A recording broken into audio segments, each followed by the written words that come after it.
Ladies and gentlemen, Huawei ICT Competition Teacher Summit will begin in around 5 minutes. We kindly ask you to take your seats. Thank you.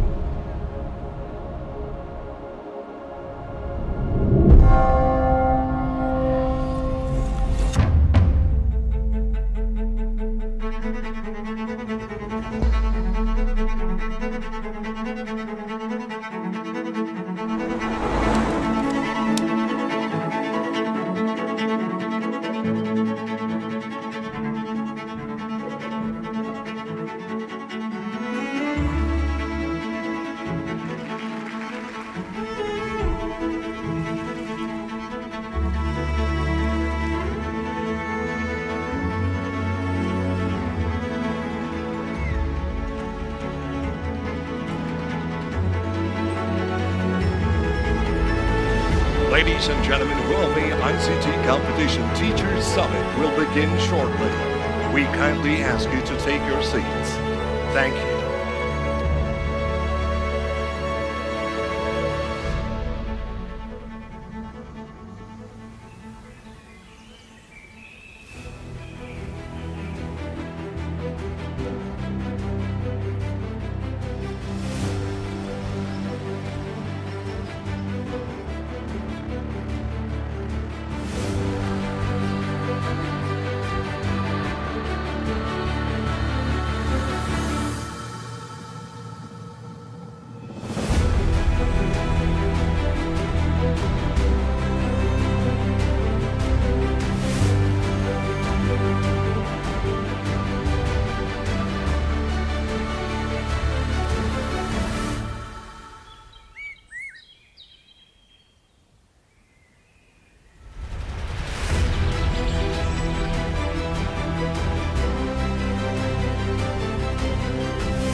Ladies and gentlemen, Huawei ICT Competition Teachers Summit will begin shortly.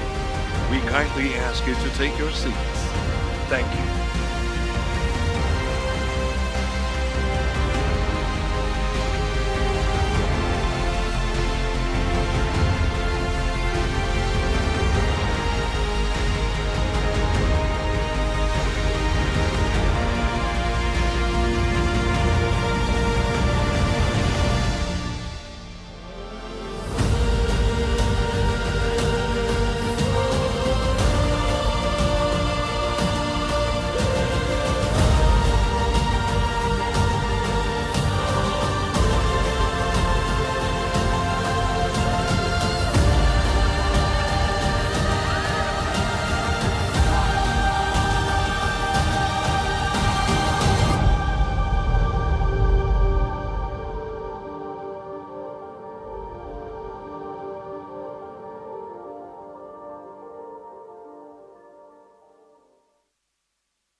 Good morning, ladies and gentlemen. Welcome to Huawei ICT Competition Teachers Summit. Distinguished members of the Academia, it's a great pleasure and honor to host you here during this Teachers Summit within the framework of the Huawei ICT Competition. So once again, welcome to Istanbul, welcome to Turkey. So, distinguished guests, we're not only here limited in this very room, but we are also being viewed by our participants live on YouTube. Let's extend our warmest greetings to our participants on YouTube as well with a big round of applause. We would also like to welcome you as well. So, ladies and gentlemen, today we have an exciting agenda lined up, filled with insightful speeches and best practice cases from esteemed speakers in their relevant fields. Without further ado, let's dive into our agenda for today. Our first session will be a keynote speech on ICT Academy updates. We'll hear about latest policies, developments on the talent platform, updates on the ICT competition, most valuable instructor contest, and the winners, along with insights from Academic Advisory Board. Ladies and gentlemen, please join me in welcoming to the stage Talent Director of the European region, Huawei, Ms. Pallavi Malhotra. Ms. Malhotra.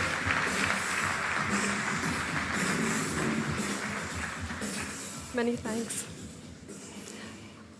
Wonder if I could have the clicker, please, to do the slides.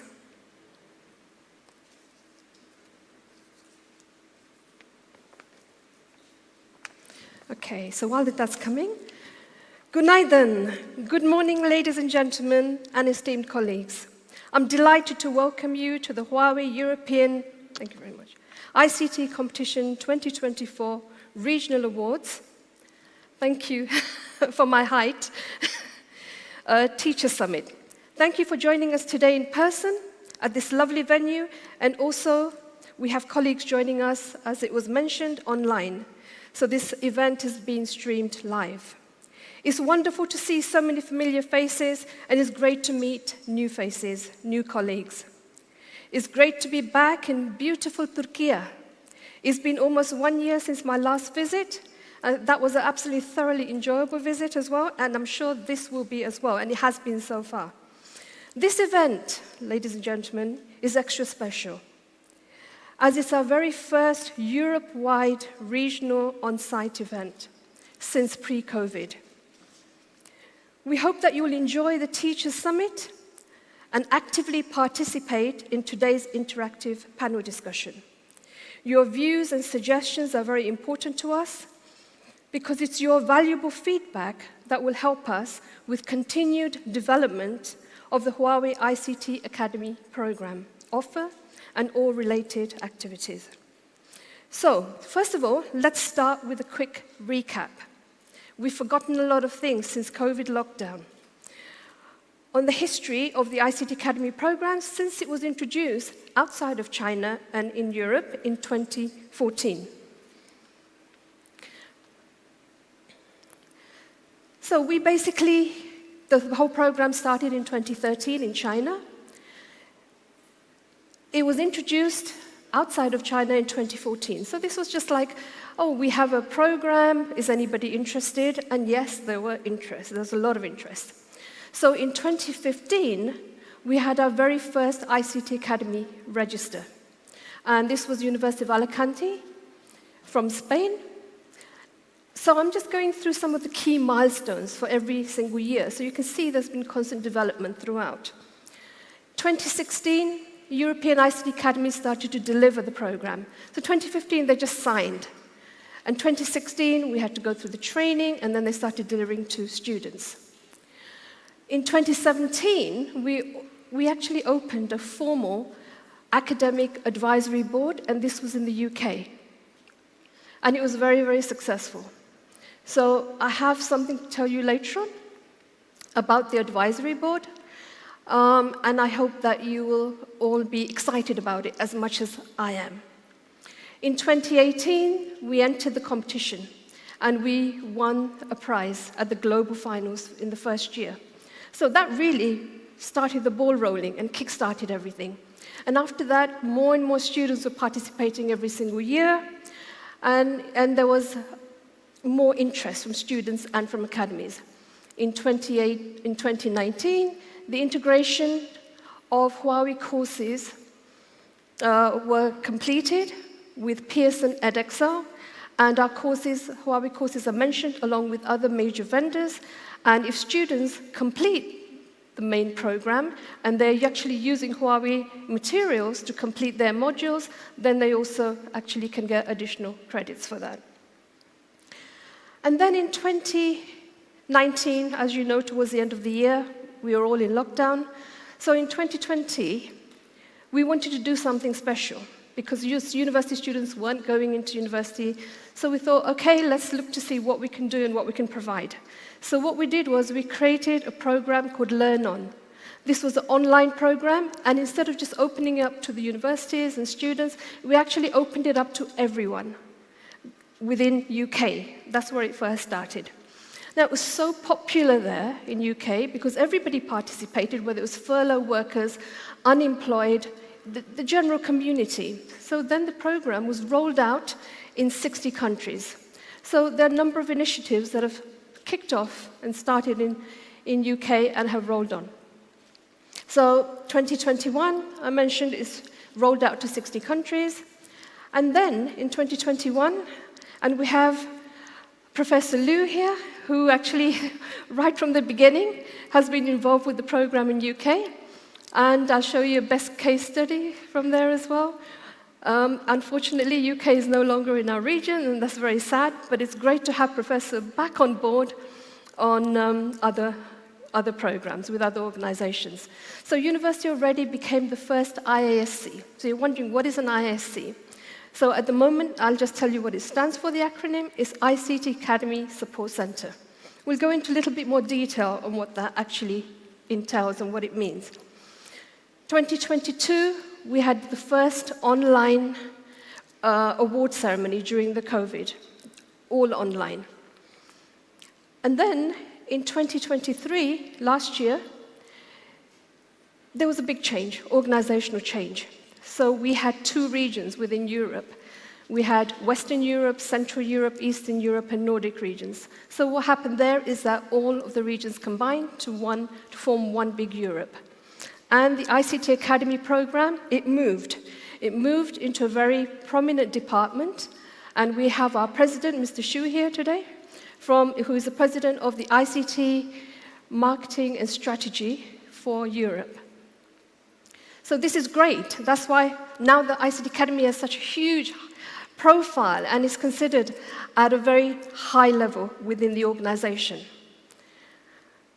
In 2023 also, we had a different type of event. Now, this was a teacher summit. So this is also a teacher summit, but this is a regional one. So we kick-started some of the teacher summits last year, and we had 3, one in Turkey, one in Spain, and one in France. And this is the very first regional one, so I'm very excited about this. Okay, now, before I tell you all the developments in 2024, let's just have a look at some of the other things that we've been doing. We've not been sitting still while we've been in lockdown in COVID, and since all the changes have been happening, there's a lot of development going on. So let's look at the organizational structure change and the partnerships as well. Okay, so I mentioned to you Western Europe, Central Europe, Eastern Europe, Nordic, all came into one, and we now have one new Europe. The other changes or developments, I already mentioned the IASC to you. So firstly, the relationship was like this, where we had Huawei, and under Huawei, we worked directly with the ICT academies. Now, the program has become larger and larger every year, and we need additional support, and the support from our academic community. So we have developed the IASC, the ICT Academy Support Center. And currently, we have 4 IASCs within Europe. And this relationship, now, for every country that has an IASC, the ICT academies must associate with them. So this is a two-way relationship where Huawei supports the ICT Academy, but the IASC also support the ICT Academy. The Huawei team work directly, very closely with the IASC, and the ICT Academy can communicate directly with our IASC to ask questions, get sort of local daily support as well. So this is really, really important. So what does an IASC do? Well, the IASC supports the talent managers within that country, the associated academies. Now, this is one important point that I do need to mention. Every ICT Academy must associate with an IASC. So if you haven't already, please do that. And is to support the development and growth of the program within their own countries. Okay, some new partnerships. Last year, we started to engage with China Embassy in Brussels, and China government is offering full scholarships to students, and our ICT Academy students are getting priority, which is great for us and our students, for students from EU member countries. So last year, we had a number of applications, and they go through a series of interviews, and we had 3 students from Poland that were selected. And this, we're not going to play the video, but we will share this with you, and there will be a link for this. So one of the universities, and they went to top universities. So Huazhong University of Science, Technology, Tianjin University, these are very top universities in China. It's hard for my colleagues to go to those universities, students living in China, but our students are getting this opportunity and chance to actually be at these top universities. So I would encourage all of our academic community, if you have students interested, for the next round, we will be starting to look at recruiting again around September time. So please do mention this. Internally, we have information about this, which we will share with you, and hope that we can get more European students from EU countries to join and apply for the scholarship. Now, another key important partnerships. I picked 2. We have numerous partnerships, but I don't have enough time, and you will all fall asleep if I talk about every partner. So the 2 that I picked are the ones with the China Embassy and also with UNESCO. As you know, this year, we're actually collaborating on the ICT competition at national and regional level with UNESCO. And they're fully supportive of this, and we also have their logo on our registration page. Now, headquarters is working at various levels within UNESCO. But at regional level, we're working on the ICT competition, and what we're trying to do is there are numerous sustainable development goals that UNESCO have to follow. For sustainable goal number 4, our objectives align with UNESCO's objectives. And what we offer through the Academy is absolutely perfect and matching. And this is why we're actually going forward with this collaboration in more depth, and this partnership is growing stronger. And already we've started discussing about new projects that are coming in the future as well. So look out for that, because there's more to come over the year. Okay, there's also been other changes that have taken place because the program has developed, and there are different levels of academies. So there are new policies that have been developed as well from headquarters. So let me tell you a little bit about them so you're aware, because you're all from the academic community. So before, when I drew the diagram, what we basically had was Huawei, ICT Academy, and IASC. Now, the ICT Academy itself is at 3 levels. So when a new academy, university, college joins the program, they are initially a registered academy. And then, as they progress, they can go on to becoming a certified academy. And you can see here, for the certified academy, what is required in terms of fulfilling that criteria, which means opening a class, having 20 or plus students in the class, and you've got to apply to do that. So once you've reached that criteria, then you can become a certified academy. Then as you progress and you build up your HCIA certification, certified instructors, then you could go on to become a preferred or an advanced. So we already have some preferred academies. In fact, we have 5 in Italy, and we have all our remaining academies, all certified academies. And also, if you look on the right-hand side, some of the benefits have also changed in what is provided. So it's an incentive to actually progress on to the next level. When we started at the beginning, in 2015, 2016, when the first academies joined in Europe, we had, I believe, about 5 or 6 courses. Now look what we have. In this last 8 years, how much development there's been. We have 22 technology directions with 100+ certification exams and 5,000 test centers with Pearson VUE, and the number of Huawei certified talent and number of HCIEs. So it's continuously growing and developing the program. And we're having new technologies. We invest, as you know, in a lot of money into research and development, so new products come out and new technologies, and then we create the courses and we bring them into the academy program, so students, teachers get the benefit of having the latest cutting-edge knowledge and any simulation tools that are related with it. Also, if you've had a chance to look on the actual website, you'll find there's a lot of changes there. You see many banners that roll across, and there are new initiatives being added on all the time. To make it easier for our community, for our teachers and our students, what we have is a catalog on there now. Now, the catalog includes 2 different types of courses now. We have general courses and we have professional courses. Now, before, we had the HCIA certification courses. So basically, students went directly into doing the full-blown course.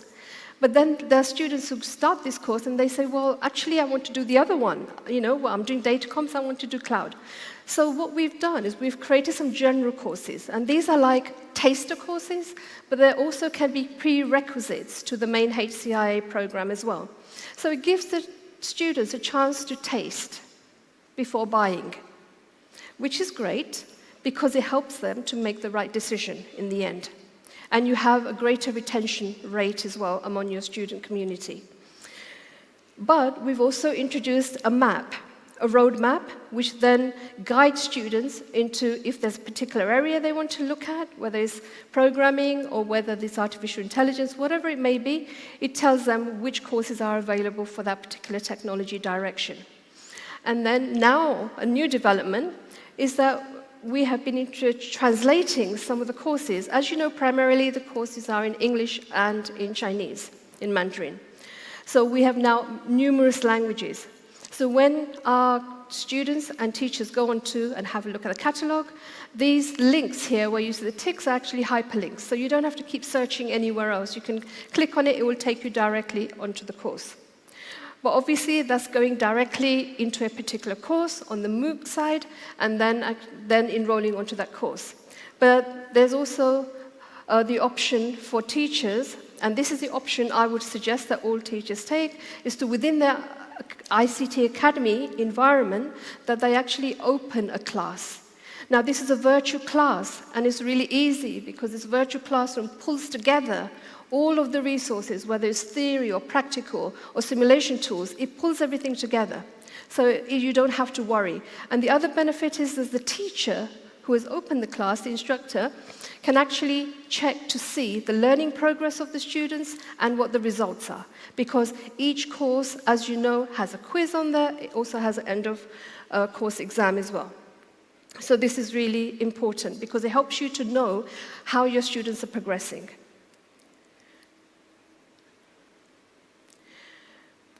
We have now online labs as well. As you know, we have simulation tools, but now there's an introduction of online labs, and you can see here what is available at the moment and where it's available. So this will be offered much wider as time goes on.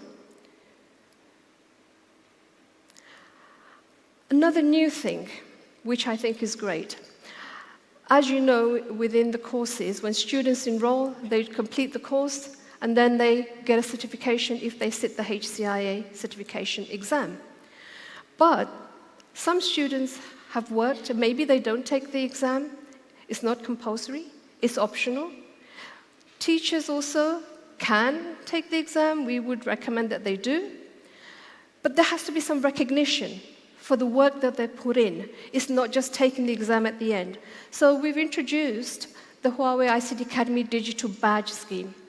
So any piece of learning is not gone to waste or not recognized. It is recognized because every instructor and student will achieve a digital badge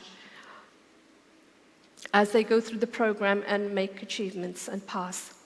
So basically, on the talent platform, we have our academies going there. We also have our commercial training partners going there. So it's a one-stop shop with everything on there. You don't have to look anywhere else. It's the same platform that's used by our commercial training partners and our academies as well.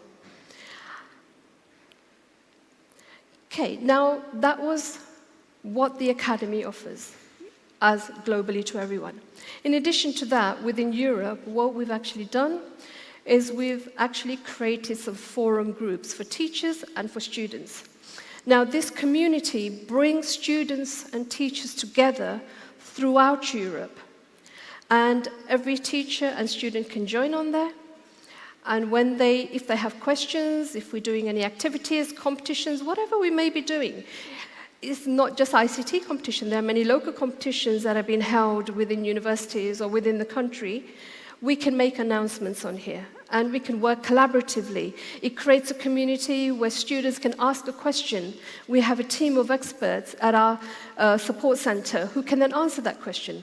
The same applies for teachers. You'll have technical questions that you may want answered. Who are you going to go to? Well, this community will help you. You can place the question on here.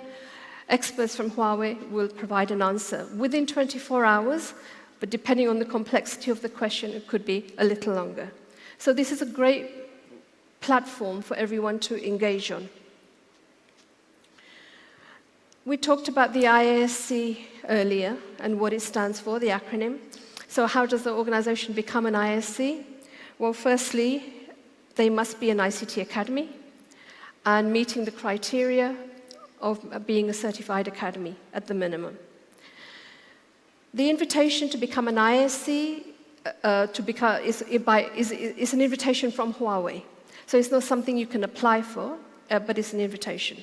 And then you do a registration. So there will be an invitation sent to you, you will reply to that invitation, and you will complete the process online, as you would for a normal registration for an ICT Academy. So that's the way that the ISC works, so that everybody knows. And currently we have 4 ISCs I mentioned.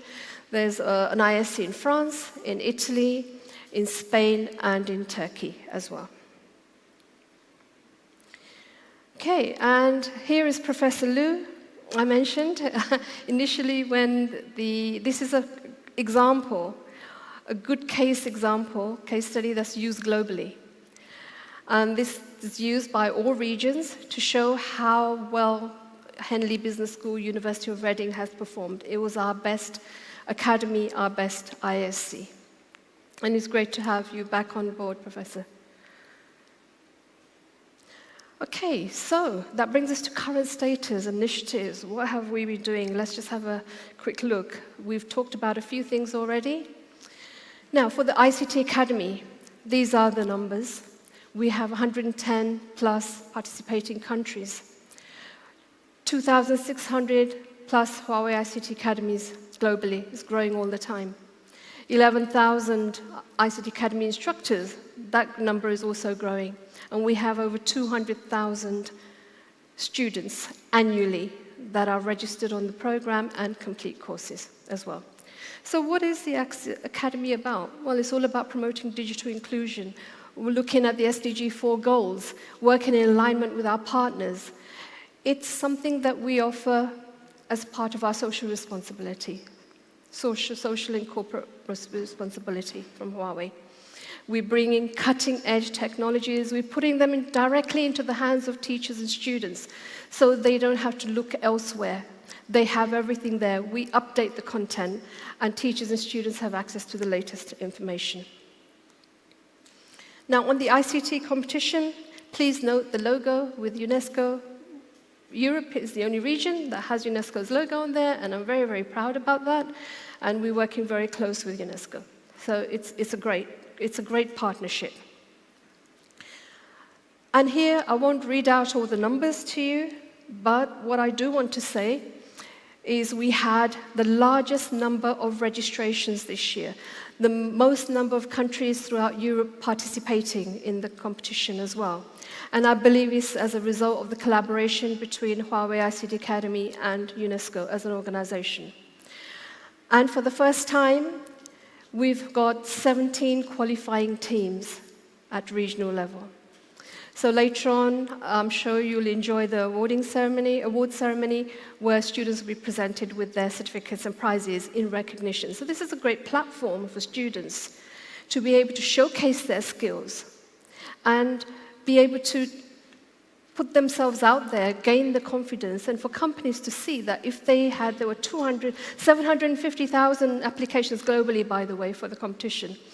And if you get to this level, you must be good. This is good for their career, for their future. Something new I would like to launch. I mentioned that we had an advisory board, but there are 2 programs I'd like to launch today. And I also want to understand from you if you think this is of interest and it will be good for Europe and for your students and the academy.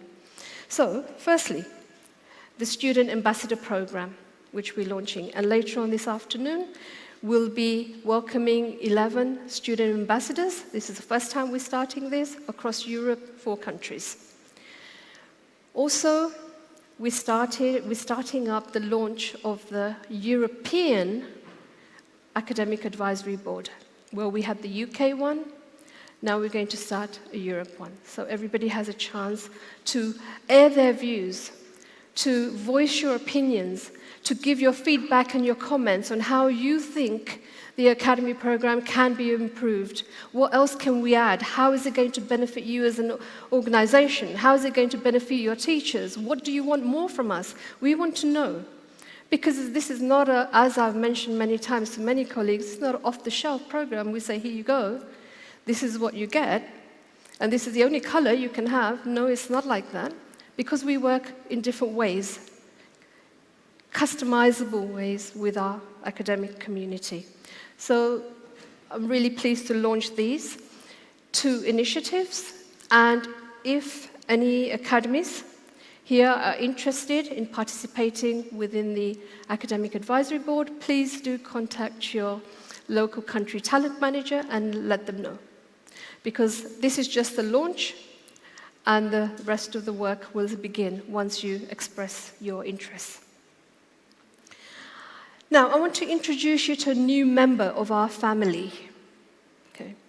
We have our team, but now we have our cute, beautiful robot. And his name is Huawei. Huawei is our mascot for Europe. Huawei is our ambassador for Europe. Huawei is our instructor for Europe. And when you look outside, you might see a big giant wall of Huawei with a hole where the face should be. Please go there, put your face through, and have some photographs taken with Huawei. So this is our new member of the family. Please welcome him. Now, something I'd like to just recap on, a few of the things, just so that we know what we've done up to 2023. Now let's recap what we've been doing in 2024. We've already talked about some of these things. So, Europe becomes one single region. First on-site European Regional Award Ceremony. This is the first time. First time for Europe region collaborates with UNESCO on the competition. The China Scholarship Program opens for ICT Academy students in EU member countries. Introduction of Digital Badge Scheme. The MVI contest. Now, that's something I haven't talked to you about. What does MVI stand for? Well, it stands for Most Valuable Instructor. We have a competition for students, so it's only fair, right, that we should have a competition for instructors. And this is what we have, the MVI contest. And all instructors are welcome to participate. We've just finished the very first round. So next year, around the beginning of the year, we would invite you to take part in this contest. So that's the MVI. Also, another thing that's happened is we mentioned about our partnership with UNESCO. Well, UNESCO have opened an academy as well. It's called the GSA, UNESCO GSA ICT Academy.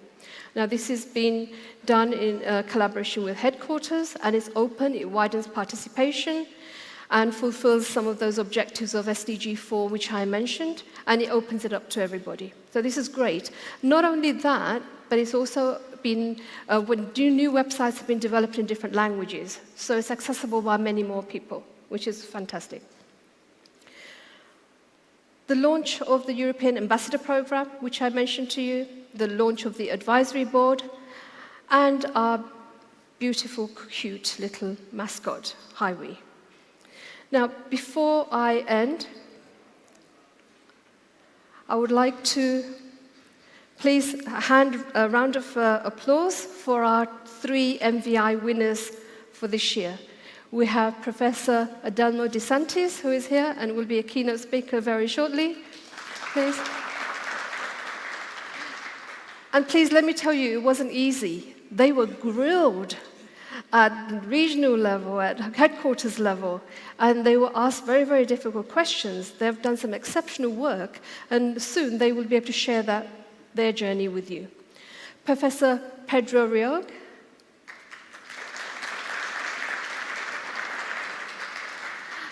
And finally, Professor Eunice Ozen. So I'm going to end on this high with a big congratulations to our MVI winners for 2024. And thank you very much for listening to me. And I shall now pass on to the next presenter. Thank you very much. Thank you very much, Ms. Pallavi Malhotra. So thank you very much for all these detailed information you have provided during your speech. So ladies and gentlemen, distinguished members of the academia, moving on, we have a series of best practice case presentations from various universities from Europe. Our first case comes from the University of Alicante, Spain. Our distinguished professor will enlighten us on the role and operations of an ICT Academy Support Center, shortly IASC. Ladies and gentlemen, please welcome Professor Pedro Juan Roig. Professor.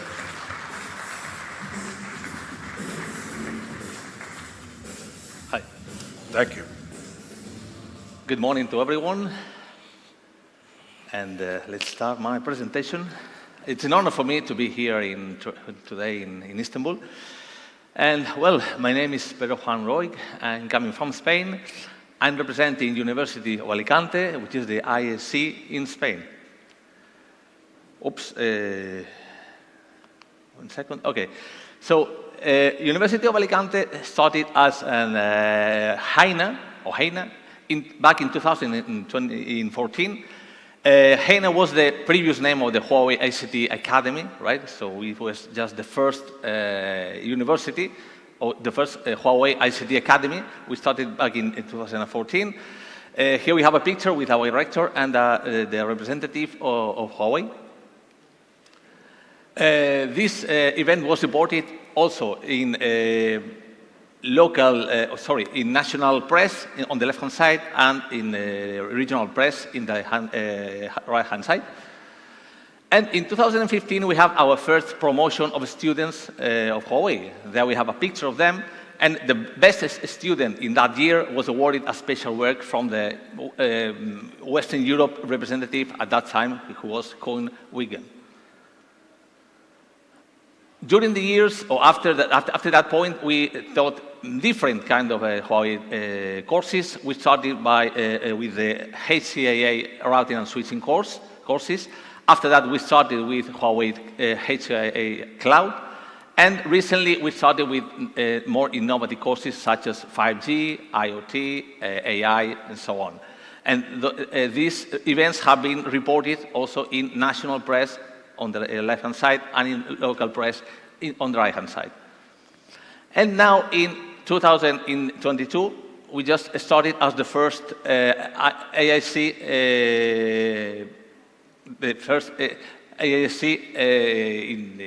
in Spain, in Europe, which is the University of Alicante.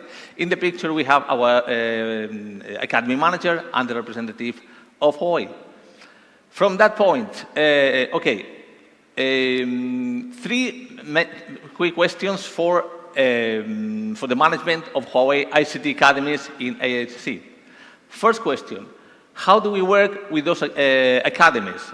So we work on an offline basis by email.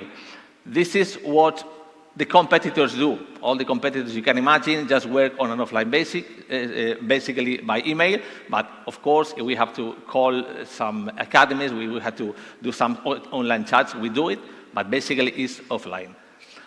Point number two, how support do we provide to them? Basically 2 points. First, about the curricula. Second, about course management.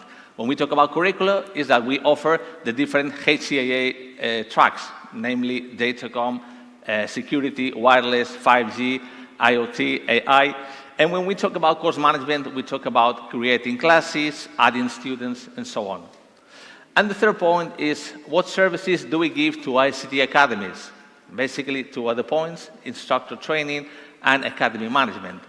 Instructor training is just enabling new instructors in the traditional tracks like datacom, security, or wireless, and the innovative tracks such as 5G, IoT, or AI.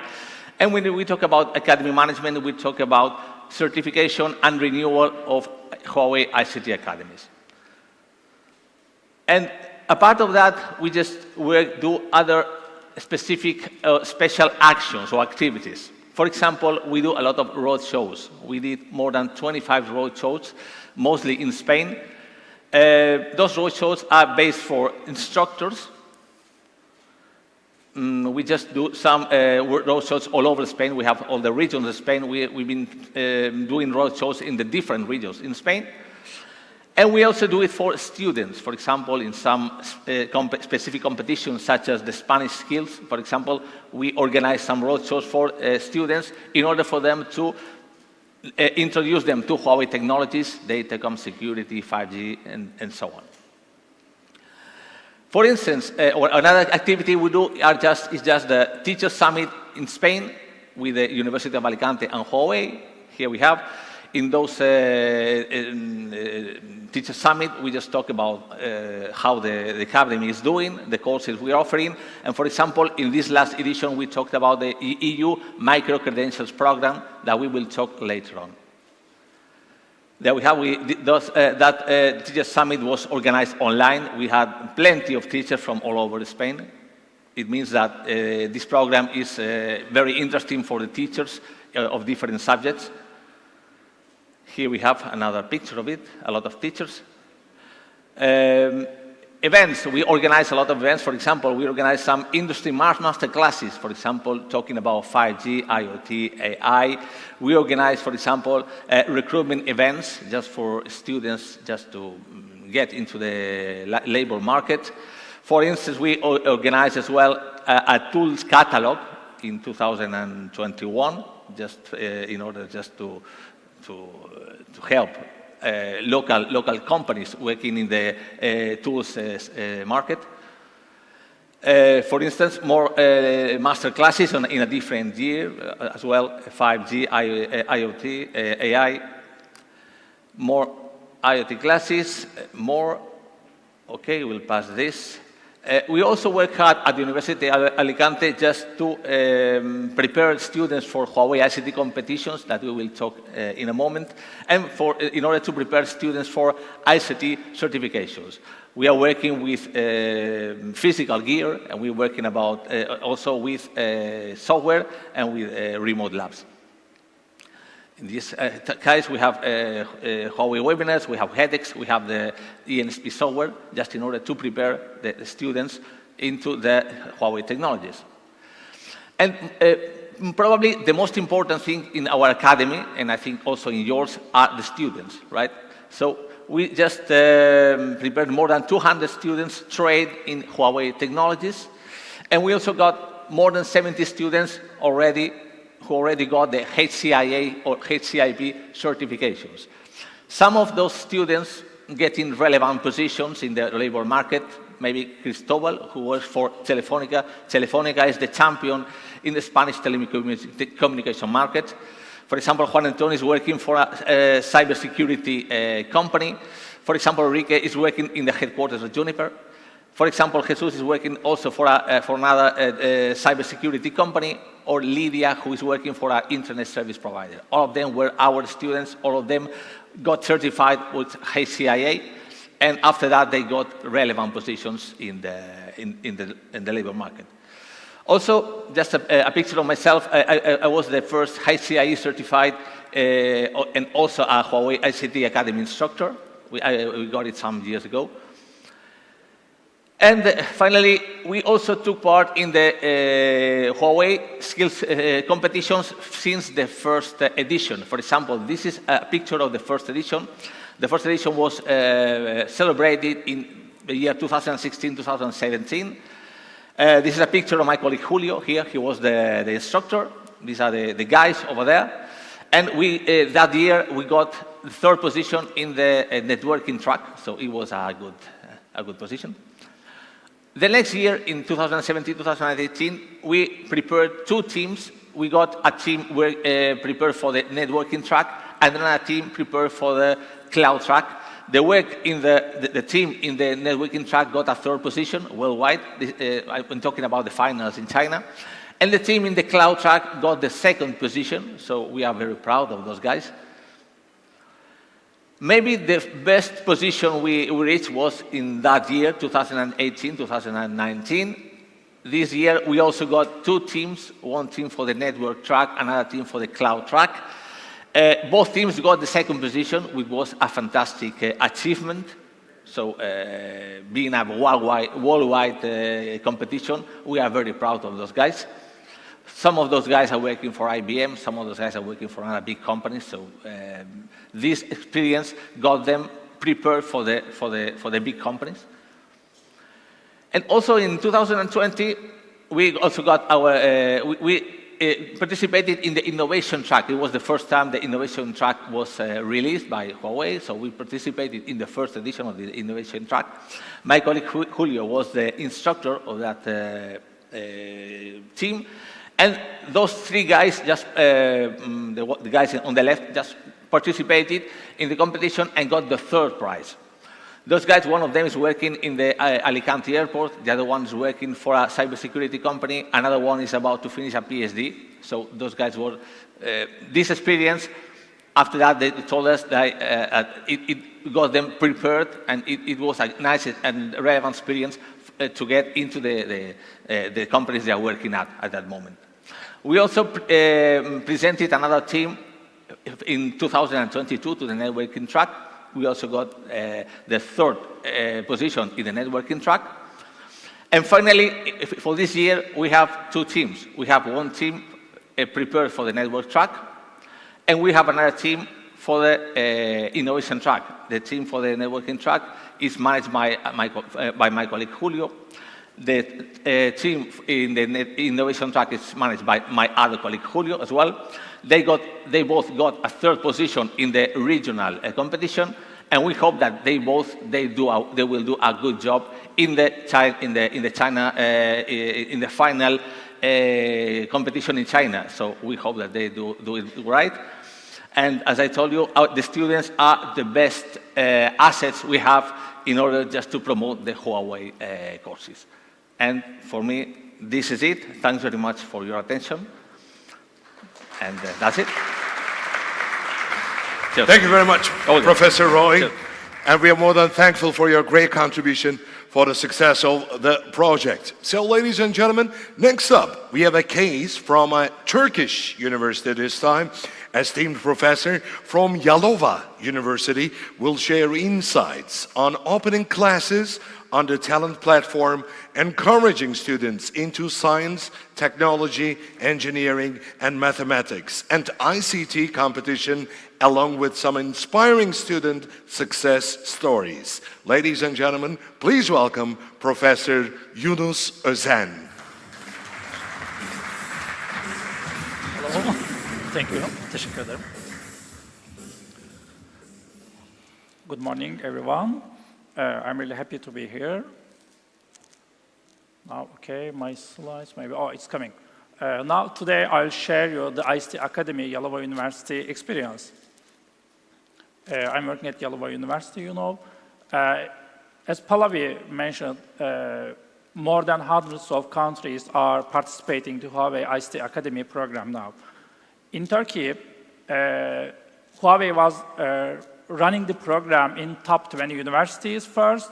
Then we heard about the program and we asked Huawei, we want to be one of them. Okay, we are a modest young university in Yalova, a rural university, but we want to be one of them. And they said, okay, they accepted. And then after top 20 plus Yalova at that time, we were the 21st one. Now Huawei ICT Academy is spread more than 30 universities in Turkey. And it's going well.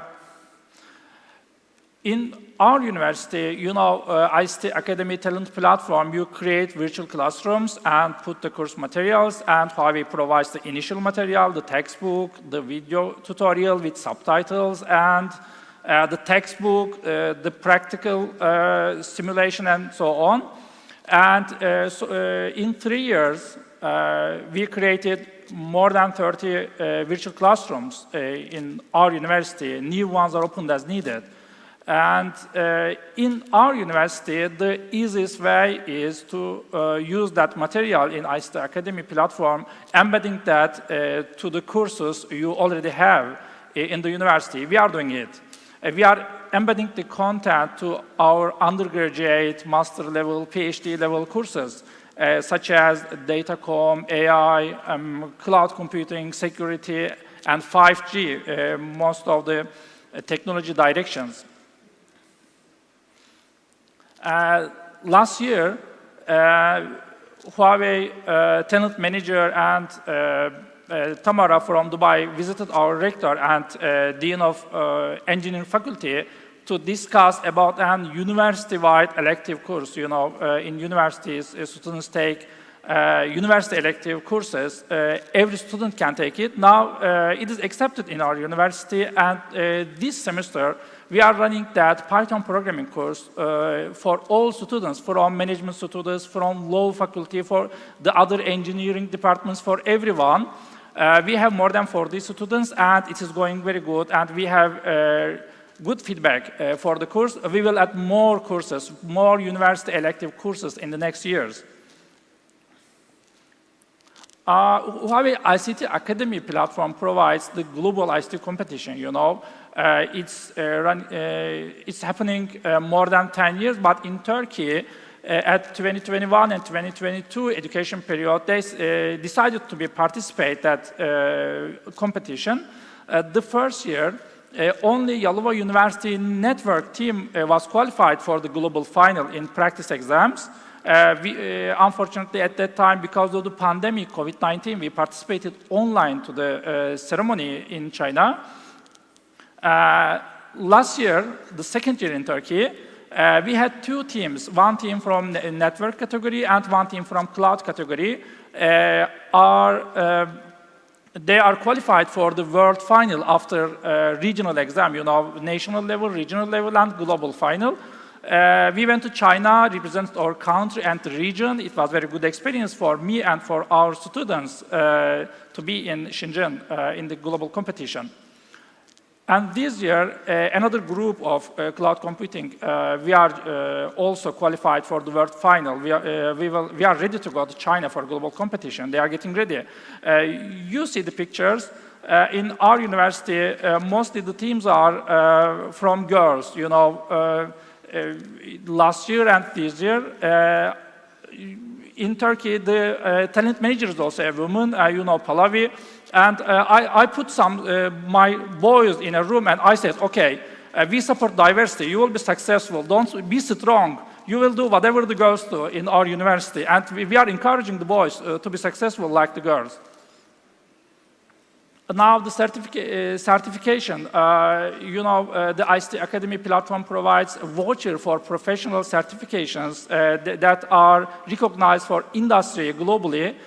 Some of my students had that professional certificates, but hundreds of students having that non-professional ones, completing the courses, they are taking that exams, getting more.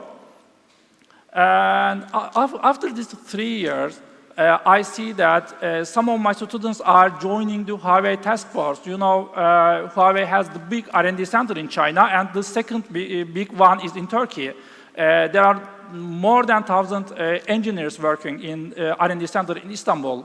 We visited last day. Then, after the competition last year, a girl from my team, a student, joined Huawei task force now. She's working for Huawei for a few months. She is really happy. And during this period, more than 200 students applied for internship to Huawei, and more than 70 students applied for jobs after graduation. How do we do in Yalova? How do we run this program? First of all, Gen Z, the young generation, don't like reading long tags, watching long videos, and we are creating short videos for the program, for the registration, and course enrollment, the company, everything, and we are providing the videos on social media channels. They are consuming it. Of course, we prefer the local language Turkish to eliminate the language barrier. In most of the countries, the English language is a problem for students. We want them to make that first step easier. And we are creating that video tutorials in Turkish. And after the program started in our university, we created some social messaging channels and groups for our students. In universities, one of the biggest problems for the student is reaching the professor. Check the calendar, find a window, send an email, wait for the response. It is too long for a youngster. It is needed to be an instant communication. They are getting used to it. So we created that groups, and they can text us, they can write their questions, problems, whenever they want, and we respond. But at first, we were afraid of that. How will I manage it? I am only one that managing it, and hundreds of students are coming that groups. After a while, I see that some of the students are replying to questions. They are helping each other. I was really happy to see that. I have a volunteer group at school, the students, and we are managing the groups together, and they are helping each other, and managing it is really easy with them, with the help of the students also. Now, in our case, in Yalova, we are using Telegram. Telegram is more than a messaging app. It has some open source clients for desktop, mobile, and web, everything. And we are creating bots to manage the groups. Now, it's going good.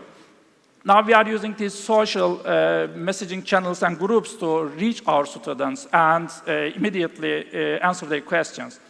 Now with these social messaging solutions, I think we eliminate the communication barrier as well. Now the big picture, we see tens of our graduate students are working for Huawei. Hundreds of our students are working for other companies, but they are using Huawei technologies that they learn. They have the background in ICT Academy platform. And more than thousands of graduate engineers familiar with Huawei ecosystem, they had these courses on talent platform freely. Everything is free on the ICT Academy platform. The courses are free. It provides some voucher for the professional exams. It costs more than 100 euros. It's expensive for them. Okay, it's an opportunity for the students. Now, we want to spread the word. We want to add more students to the system, and we want to share our experiences with other universities, like these teacher summits. In Turkey, as Pallavi said, we are organizing teacher summits. It really helps. We are becoming a family, like a network of instructors here. We are sharing our problems, solutions, and experiences. And I remember everyone by the year. Okay, thank you for listening to me. I will be around today and tomorrow. You can reach me. Which social media platform do you use? Even TikTok. Thank you. Thank you very much, Professor Özen. Please make sure that you check Professor Özen on TikTok, especially as the professor has just mentioned. We are one big family. Professor Özen, thank you very much for your great effort and contribution once again. So, ladies and gentlemen, distinguished members of the European Academia, following that, we will now hear from an Italian university this time to provide detailed information on how this university prepares students for the digital job market. Please welcome, representing Università Politecnica delle Marche, Professor Adelmo De Santis. Professor. Thank you. Thank you very much. Thank you. Well, good morning. Thank you for having me, and thank you for sharing all the presentation with me. I'm Adelmo De Santis from Università Politecnica delle Marche, and we are an ICT Academy since 2017. Just a few words about how our academy is organized. Our courses are an extracurricular activity for the students, so we are not inserted in the academic path in the academic learning path of our students, and we are open to all the students from our university. So students learning in mechanics or biology or whatsoever can take part to our courses. Up to now, courses and exams are free, so that's our will not to impact it on the budget of our students. And we try to ease the academic path of our students by accounting the attendance to our course as an internship. So for students that must have an internship in our university, we can account the attendance to our course as an internship time. We try to promote our courses to all the students, thanks to the help of our lecturers and our teacher, explaining what are we doing, what our course program is to the students, because most of them don't know what are we teaching during our lessons. A key point for involving the students is to show perspective for the future that will come after the course is over and after the students manage to get this kind of know-how from our course. And then showing them the job opportunities which come as a consequence of their formation. So, starting from 2017, we have been following our philosophy for teaching and to develop our courses. We don't have any hurry, so we give the students all the time they need in order to learn this kind of topic. So our courses are very, very long, because I think that mastering a topic requires a lot of time and practice.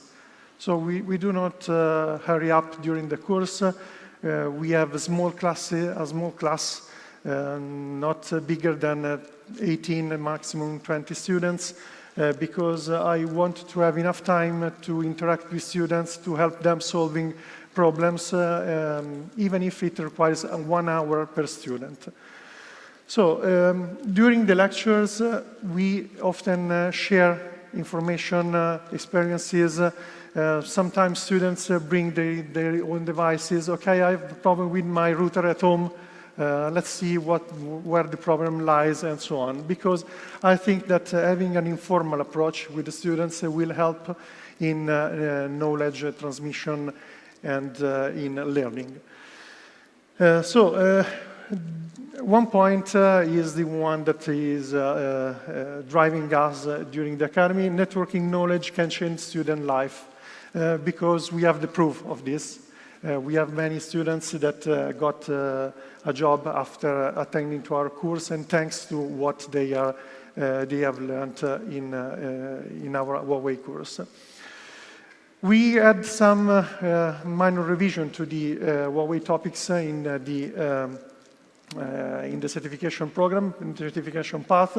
So Datacom slides and training material have been little widened in order to be college grade. Let's say, what does it mean? We have added some topics that I think can be of value when the students will leave our university and go to the job market.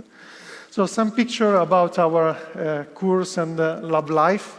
We spend a lot of time in laboratory, and my view is that we need to do a lot of team building. I must ensure that students enjoy being in lab. We have funny moments, we share coffee, we share experience, sometimes we have lunch together, because I think that when a team builds up, everything comes easier. So we have a lot of time enjoying and making, brainstorming together, thinking, and so on. These are some pictures when in 2019 we got the new equipment from Huawei, and this was the unboxing day. The unboxing day was shared with the students.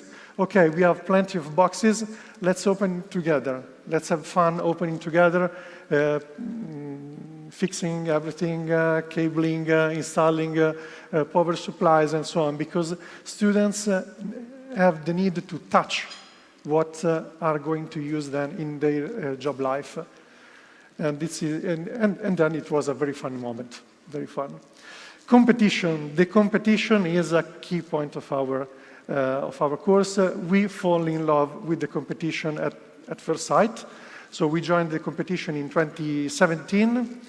And what we like about the competition is this networking we can do, social networking we can do now. So getting in touch with students and lecturers and instructors from all over the world. I love the idea of competition because it is a way to motivate students to get certified. Because once the students know that they can earn some points during the competition, once they are certified, okay, they're certified in a short time. Then there is the possibility to visit Shenzhen, that is very far away from Italy, so it's a good way to get in touch with the China culture, and I think it's very, very important. The thrill of the final result. Okay, professor, do you have any notice from any news from Huawei? How we did classify? It's really fun.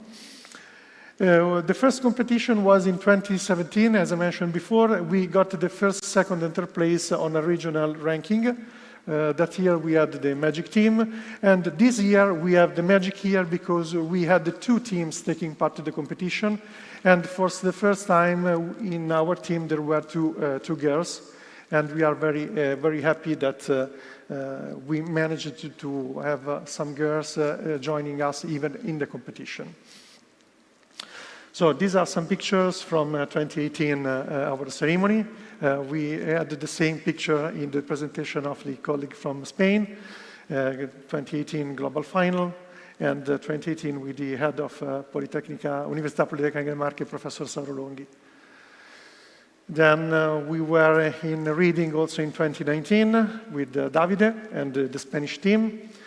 And also we were there even when pandemic struck us and put all of us in lockdown. We managed to take part to the competition. And this was 2023 with Simone, Mattia, and Pallavi in the background. And these are the new teams for 2024. As you can see, we are in a moment in laboratory while we are sharing ideas and learning on our Idea Hub. So it's some people you will meet here are Rami, El Mehri, Marconi, and this one. The other team was not classified for the regional final. Well, now and then, the now is that many students ask us to complete their final thesis on a networking field because they get involved by this kind of topics. Once they learn networking, many of them say, okay, I love this kind of topic. I want to finish my academic career by working in this field. So ask us for having a thesis on networking topics. Many times theses are developed on small, medium businesses that are on our territory and that are working on state-of-the-art topics, which requires a good skill and a good knowledge in networking. So some of these small, medium business agree to accept our students once they provide them people that are very well trained in networking. Otherwise, they do not accept them.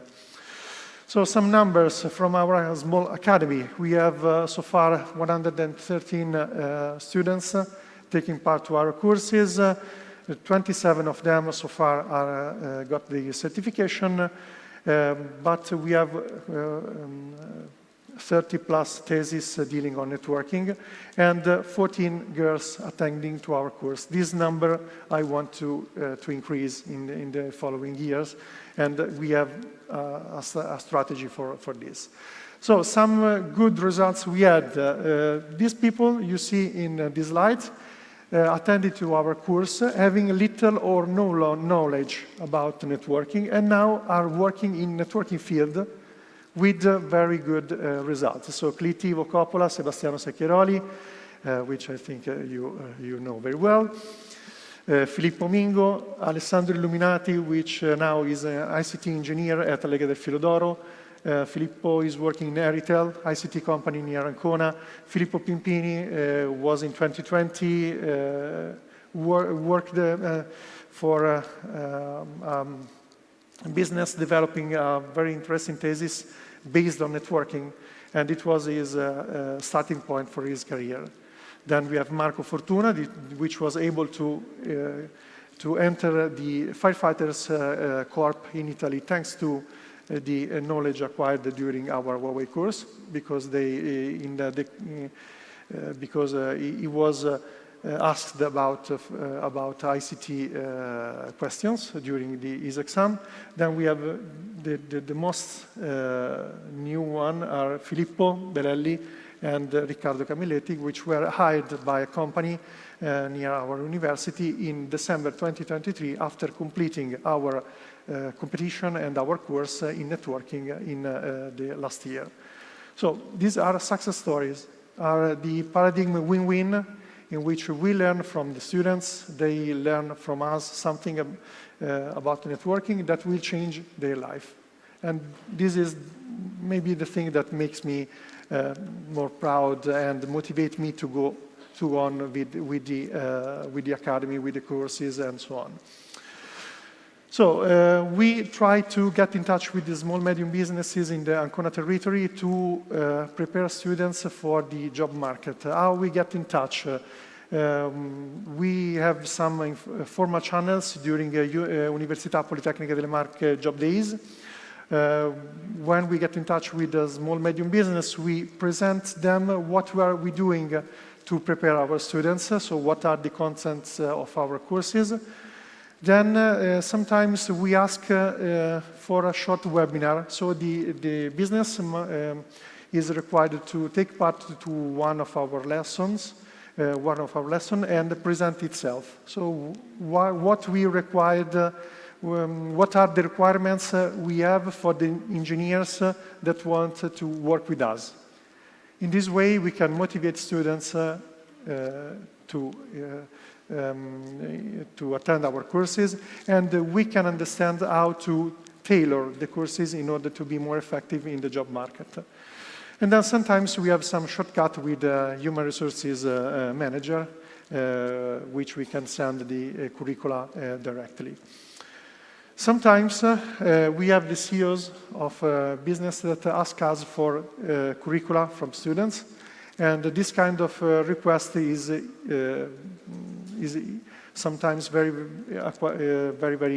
pressing. So we have a lot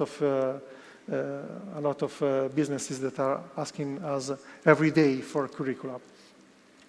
What does businesses like about our experience, about our coursing? The skills we provide to the students that are basic because we are training at HCIA level. But okay, basic networking skills are enough to enter the job market. Then they like the certification because they know that the students has acquired a level of certified knowledge in a field. And taking part in the competition is seen as a plus point when hiring new students because it has some meaning hidden. You are able to team build, to work in a team, to coordinate with other people. So taking part in the competition is often seen as a plus point when hiring people. Plans for the future. Well, I have some plans, some new plans after hearing the experience of the colleagues from Spain and from Turkey. So I should revise this slide now. But anyway, we would love to improve our lab equipment because I think that relying on real hardware is still important for the students. Because even if we have very good resources that are on cloud or virtualized or simulator and so on, I think that students need to touch equipment, to plug cable, to master also the hardware part of the networking. I would love to introduce devices from other vendors. Please do not take it in the wrong way. I want to explain students that once you have Huawei certification or once you have networking skills, you can use this on any field of networking. And this is not dependent of the vendor you're working with. So you have a course that is Huawei-centric. Okay, I love it because I think this is the best partner we can have. But once you have this kind of knowledge, you can apply this whenever you are and with every kind of device.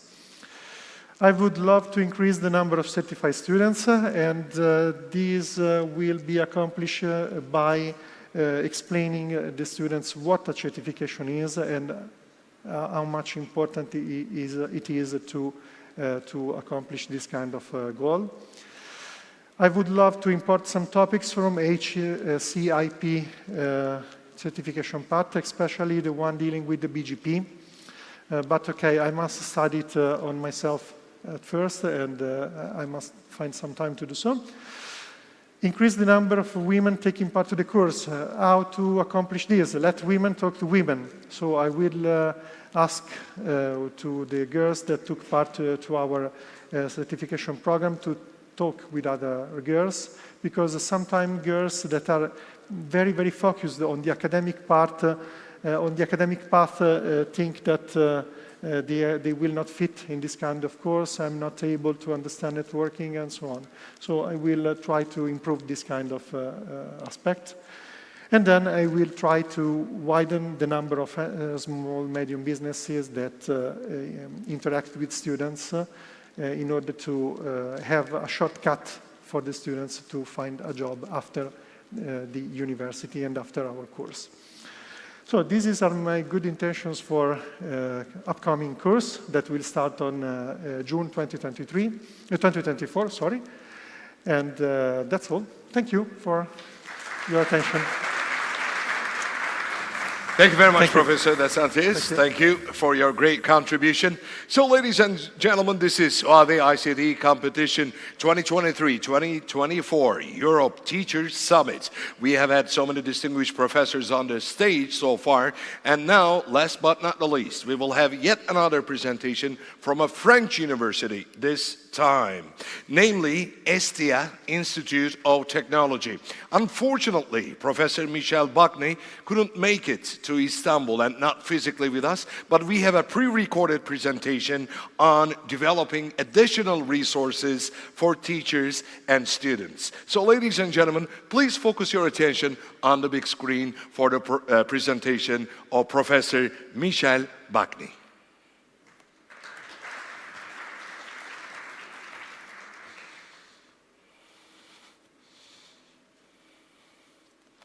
Hello everyone, I'm happy to be here with you in the Europe Teacher Summit. I have 10 years experience in the educational domain and I would like to share with you part of this experience today, talking about developing additional resources for teachers and students. The presentation can be divided into 3 major points. First, I will talk about the pedagogical challenges students might face while learning and teachers might have while teaching. After that, I will propose some suggestions that can be used to address the previously mentioned challenges. Finally, I will present the booklet I have created last year based on the suggestion to address the difficulties of both teaching and learning. So the first challenge we are going to talk about is related to the teaching approaches. Before, the pedagogical approach was based on the teacher. It was teacher-centered. This means that all activities in the class are based on the presence of the teacher who lead these activities. Today, more and more, we are moving, it's a shift toward a classroom that is student-centered. Now, a lot of courses exist where the teacher is not present at all, and every student can do the course based on his rhythm. So when we develop a pedagogical material, we need to respect that. The second challenge we have is the fact that we are living in the digital era. For more than 30 years, today we have access to, we have used the internet, and we need to develop pedagogical materials that can be accessed and shared via the internet. This does not mean that we should not use the old-fashioned paper book, but it means that we should change the way we are developing the materials to include more digital materials that can be used and shared via the internet. The third challenge we also want to talk about is related to the linguistic domain. An academy like Huawei, where we have international audience, we always assume that all students speak and can use English fluently. This is true in many cases, or in some cases, but in general, students can do that for 10 or 15 minutes and they lose concentration after that. So to address that, we can do things in 2 different ways. The first one is to not develop materials only in English.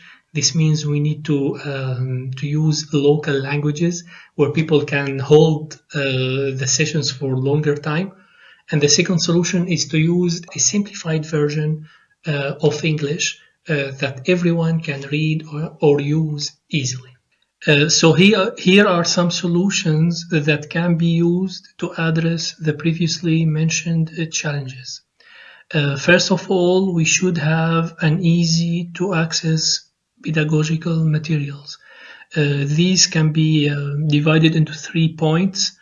First, we should use a digital open format that we assume every student who have access to the internet can use. A PDF is a good example for that. Almost all the students who have digital learning can use PDF files. The second one is to use an open and free license to give a legal perspective on the materials you have developed, but you need to make it also open and easy to use, so everyone can use it with the least legal responsibility possible, and we should also respect the rights of the authors. That's why I recommend to use a Creative Commons license to license the pedagogical materials. And finally, the materials should be put online on the repository that is free and everyone can access easily. The second point is the easy to translate. All pedagogical materials should be written in simplified English, no ambiguity, no hard words to translate, no metaphors. People who has good knowledge of English should be able to understand the whole text, and this is easy to translate for the researchers and scientific staff who had very good level of English, very good level of science knowledge, but their linguistic knowledge might be limited. So we should respect that, because these are the kinds of people who are going to translate the work. We need also to make sure that we are using a unified terminology. This means that we don't use different words to describe the same concept. This is very tricky when we are talking about translation. For example, we don't say spectroscope, spectrograph, and spectrometer. This is three terms that are used to describe the same device. So we should pick one and use one. And when people are translating the pedagogical materials, it's easier to translate if we are doing it like this. Finally, in this part, it's always recommended to add appendixes to cover the abbreviation or to provide definitions or to add more detailed information that both student and teachers might need while using the pedagogical materials. The last point is you need to focus also on the pedagogical method. Explain exactly how you think that students should use the materials. This might be obvious for you, but for the students or for the teacher, no, it's not like this. So take the time, put some pages to explain how people should use the materials in the best way. Additionally, try to address the students' need. These materials are developed for the students. So you need to understand what are the difficulties students have while addressing the subjects you are covering. When you understand that, you can easily develop a materials that is student-centered. And here is an example about the book I have developed last year. It is focusing about the Internet of Things exam. The objective is to provide students with a preparation guide that they can use to prepare well for the exam. So the objective of the material is to prepare students to the exam.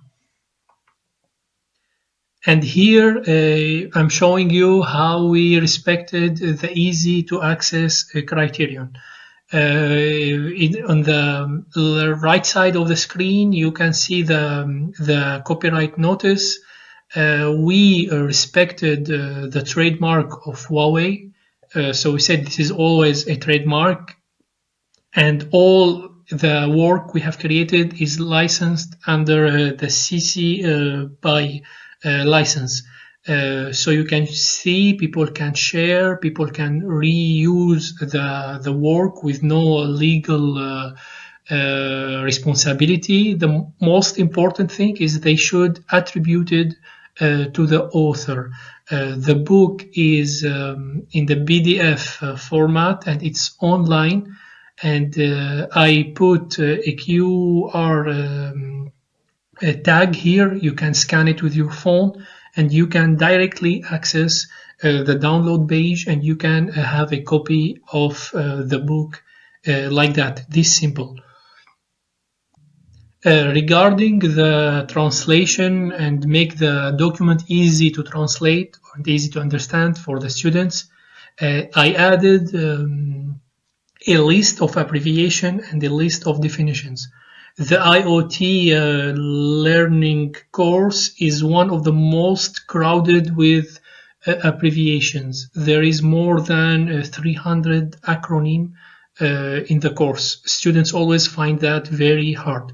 So at the end of this booklet, I collected all the acronyms. I provided a small definition, 2 to 3 lines for every acronym, and I listed them alphabetically. And on the screen, you can see a screenshot taken from the page that shows the 3 acronyms with their definitions as shown in the book.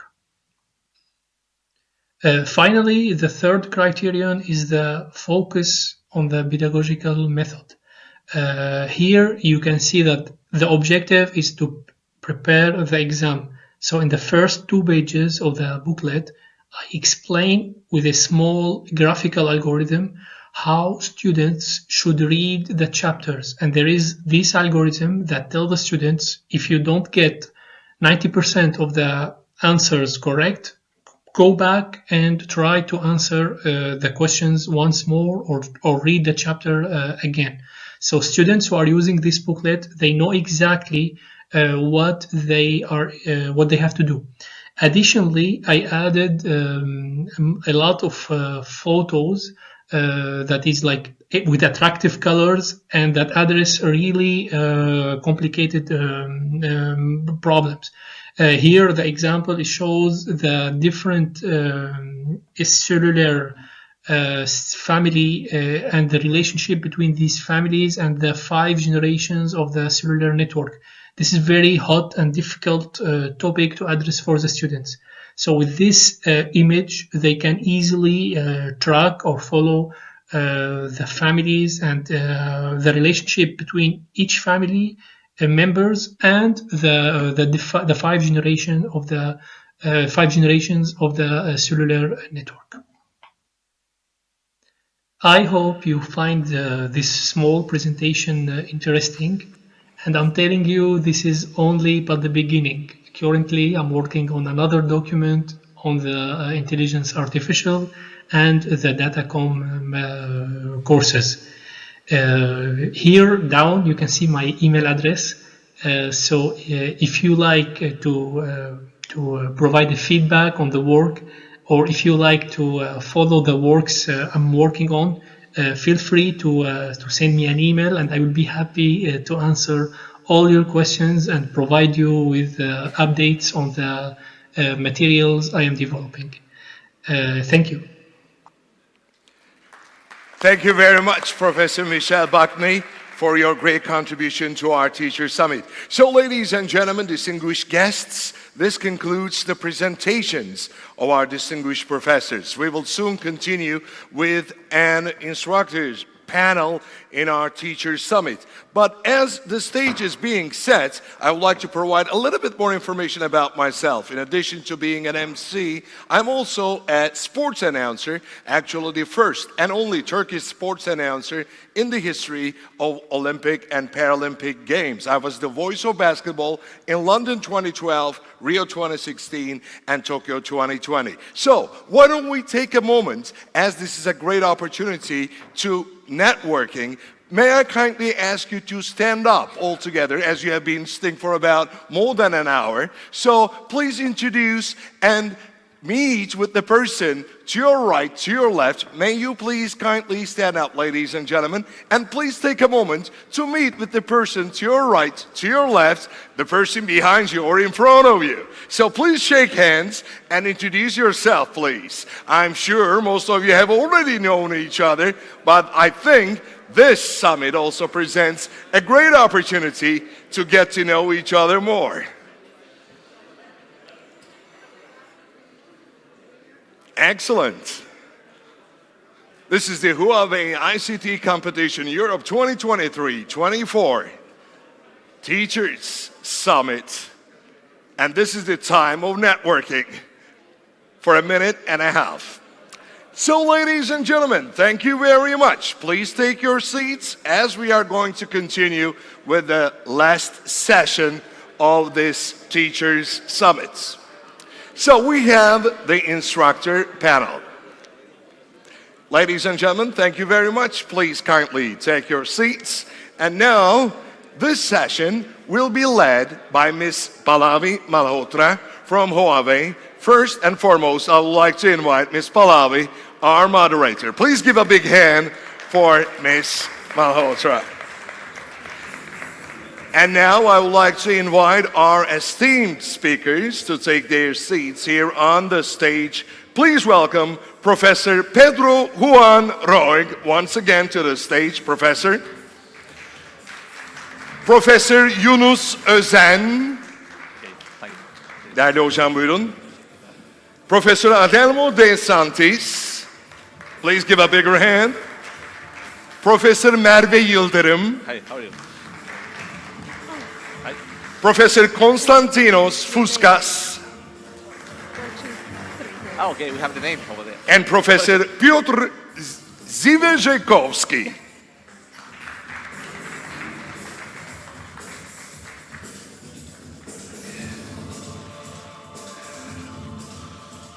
I would just like to remind you once again that this panel is going to be an interactive one where a questionnaire is going to be given out to you as Ms. Malhotra is going to be giving you the details of. You'll be simply scanning a QR code and we'll be able to answer the questions. So, Pallavi, the floor is yours. Thank you very much.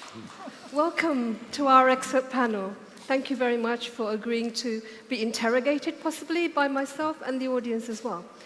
But I just want to say to the audience that this is not a normal panel where I ask the questions and the panel answers. This is a panel with a twist.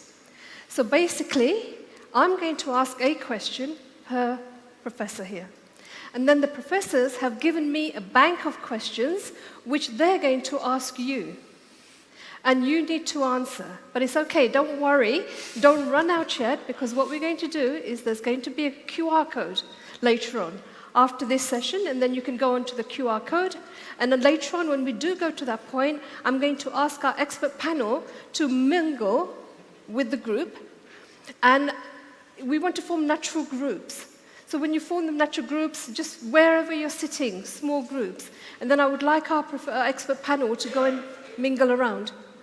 And then try and encourage some of the conversation within the group as well.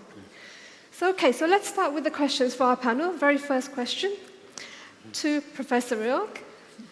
As you've been the first University ICT Academy in Europe, as well as the first IASC, and the first HCIE in Europe, so the first question should come to you, Professor. Okay, let's go. Okay, so 3 ticks for you, or the first of for everything.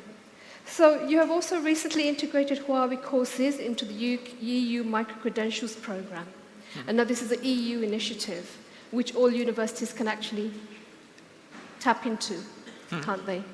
So this is also another first for you as a university. So is there a large team? You're doing so many different things, a first for everything. Is there a very large team? Do you have an army at the university that's supporting you? Well, you know, actually, everything is a teamwork. We are many people at the university. We are in different departments. Actually, we are a great professional team with specialists in different areas, let's say marketing, administration, technicians, teaching, and all of them with a good coordination with all of them.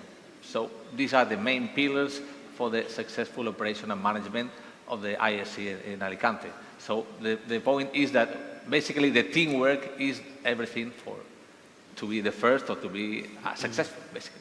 Great, thank you. And so you've had a first for everything, a number of things so far. So we're looking for the next first now.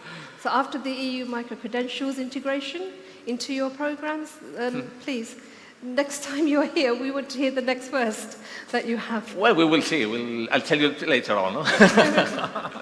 Maybe through the academic advisory board that we're going to create, they will be able to share much more as a community. Okay, my second question would be to Professor Yildirim. Professor, welcome. You are the first female instructor with an all-girls team to make it through to the regional level. Congratulations to your team. Thank you. For some reason, it's very difficult to get girls into STEM. Now, I started as a telecommunications engineer in 1976. At that time, there weren't any women. I was one of the first in UK working for British Telecom. And we thought at the time that now, okay, women are in engineering, the ball will start rolling. And here we are, 47 years on, and we're still waiting for that ball to roll. Unfortunately. What is going wrong? Tell me, please, why you think this is, and do you think you have been more successful in engaging girls because you are a female? Well, maybe. First of all, thank you for your kind invitation. It's a pleasure to be here with you today. About your question, unfortunately, there's a perception that women cannot be successful in science, technology, and engineering disciplines, which is totally not true, of course. I think this kind of organizations you arrange here, like the technology giants like Huawei, cooperations with these companies and the universities, will change this perception. So it will change. Me being a female instructor and academician maybe had an influence on my students, female students especially, to choose their career in this path. But that's not enough, actually. The number of female scientists and academicians is not quite adequate yet. So it will be improved, I believe, thanks to these kind of organizations and the education platforms. They will be more encouraged to get involved in these disciplines, I believe. And what tips would you give to our male instructors within the academic community in trying to engage more girls? This kind of a sociological problem, I guess, as I said before, like the society should change to encourage girls more to be educated in these fields, and they need some role models maybe to be more persuaded to be involved in these disciplines. And my suggestion is encouraging your students more, organizing some internship programs only for female students, maybe some additional training campaigns maybe to raise the awareness of women to become successful in tech disciplines. That would have an impact on them to choose their career in this way. Great. So, Professor, as female engineers together, let's try and do something together to try and encourage more girls. Yeah, sure. Be first. Present. Yes, absolutely.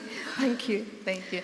By the way, sorry, not to forget, that's not the only team I supervise in this competition. Not to forget, I have another team which is consisting of 3 male students who won the competition in competing fields, so I want to congratulate them as well.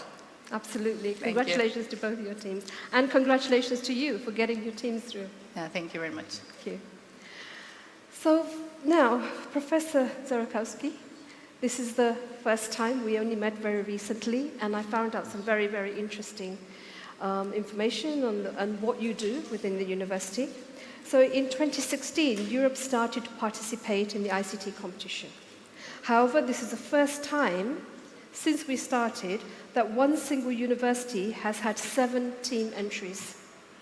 And at regional level, you have currently 5 qualifying teams. This is an exceptional result. Congratulations to you and your team.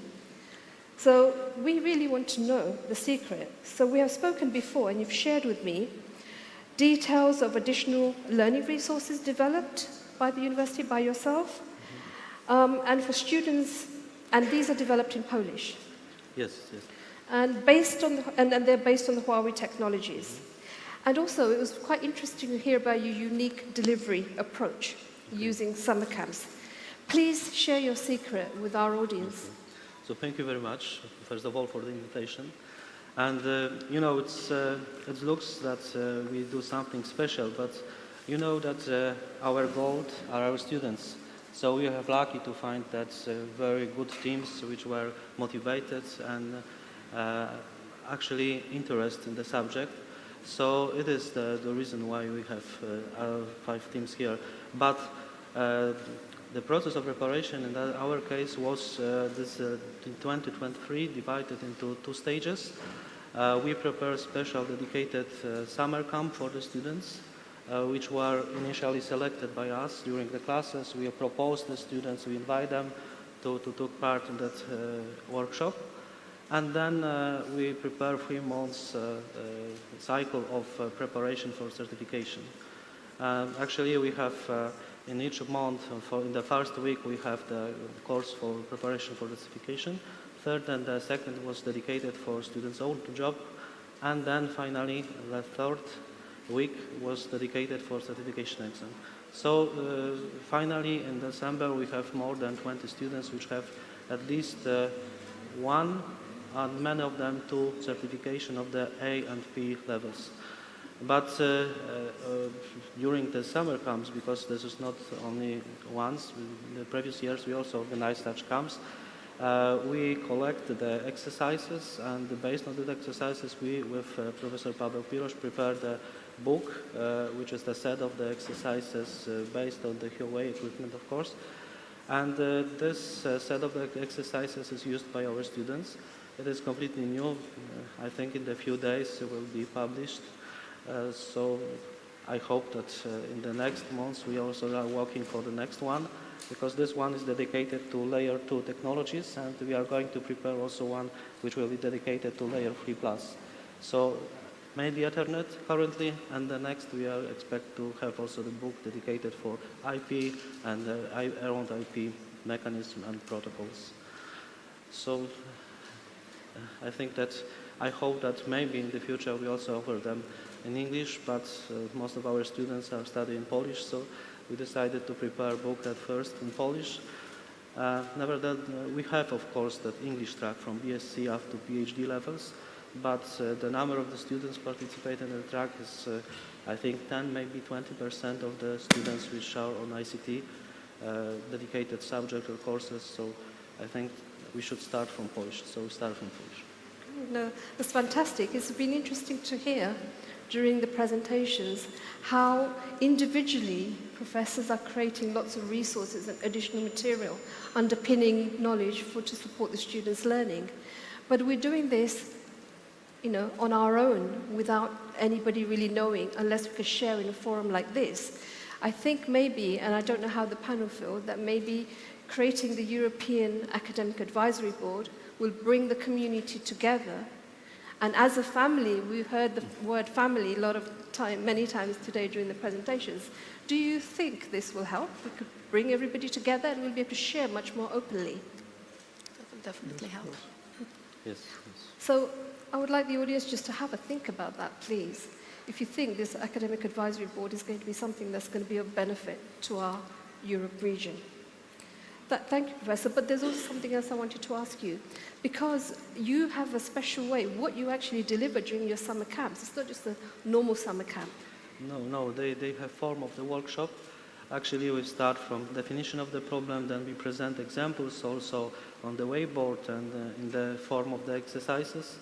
And then we define the problem to be solved by students. And on that stage, the students individually solve the problem. Then we discuss the pros and cons and discuss about the optimal solution or not so optimal solution. And finally, we go to the next topic. But I think that quite interesting can be that during that definition of the problem to looking for solution, many times students have own ideas, have own can find another problems which can be added to that main one. And I think it is very good for them. because that motivate them to go deep in the technology. And we are not limited to the division between topics, between the level of certification. We just take the topic and go deep and deep as the students want to go. So from the P level, A level, sometimes also for the higher one. So it is how we are working during the workshop. And you concentrate on specific levels of the OSI module? No. We just take the subject, the topic, and then go and discuss about the problems which are based on the topic, what we can do, and then we compare that knowledge and the skills with the levels, then we can find them on different level. Because the most important is find a good solution, not to look on the level of certification. Well, everything you're doing is definitely working. Yes, You've got 5 I teams hope so. to do. Thank you. Thank you. Professor Huspers, if I could come to you next. So this is the first time Greece has entered the ICT competition.